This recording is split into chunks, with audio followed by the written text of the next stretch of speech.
مهاجران تاجیک در مسکو از افزایش تفتیش، بازداشت و اخراجشان از جانب پلیس شکایت میکنند.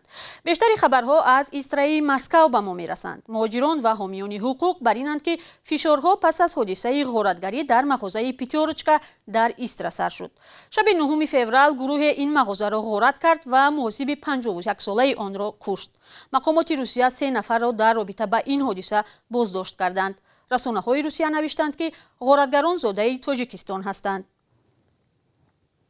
همکارم مومین احمدی این موضوع را پیگیری کرده است و حالا در استودیو با ما است. مومین، تا کجا این حادثه غارتگری باعث فشار بالای مهاجران شده است و خود آنها و مقامات در این رابطه چیزی گفتند؟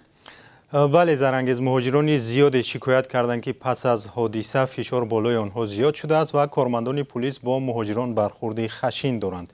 یک نوار ویدیویی از لحظه بازداشت مهاجران نیز به ما فرستادند که نشان می‌دهد کارمندان پلیس با زوری دست یکی را بسته میبرند.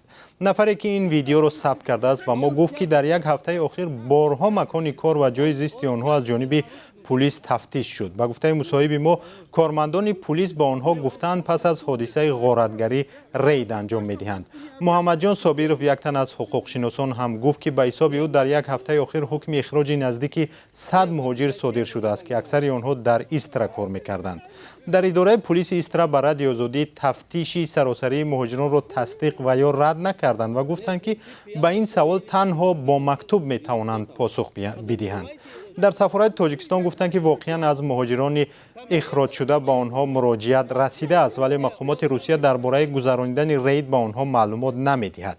یک مسئول دفتر مطبوعات سفارت گفت که تنها در حالت پایمال شدن حقوق مهاجران ما واکنش نشان میدهیم.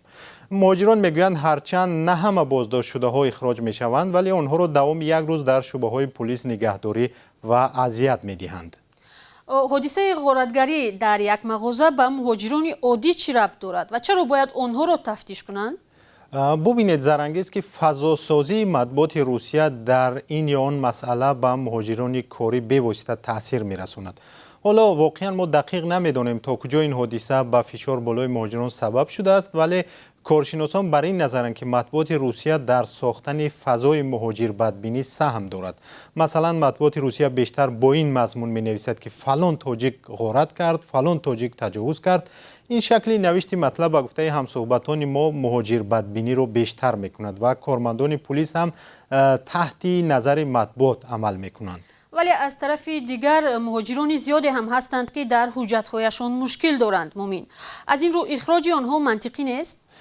مشکل در جای دیگر از زرانگیز و نه همه آنهایی که اخراج میشوند در سندهایشان مشکل دارند. به گفته مصاحبان ما مشکل در آن است که مقامات روسیه شرایطی درست برای مهاجران کاری فراهم نمی کنند تا آنها قانونی کار کنند. ما بارها گزارش داشتیم که حتی مهاجران هم اخراج می شوند که تمام سندهایشان درست است. دادگاه‌های خود روسیه نیز آنها را پس از اخراجشان حق برآورده بودند. بسیاری از کارشناسان میگویند راه حل در این است که مهاجرت به روسیه از حساب آفریدن جایهای نوی کاری در وطن کمتر شود، چیزی که حالا ما برعکس آن را مشاهده میکنیم. نرخ‌ها در تاجیکستان بالا میروند، معاش ناچیز است و بیکاری افزایش می‌یابد. این عامل باعث می شود که مهاجرت افزایش یابد. حالا بیشتر از 1 میلیون شهروند تاجیکستان در روسیه کارجو هستند. تشکر مومین.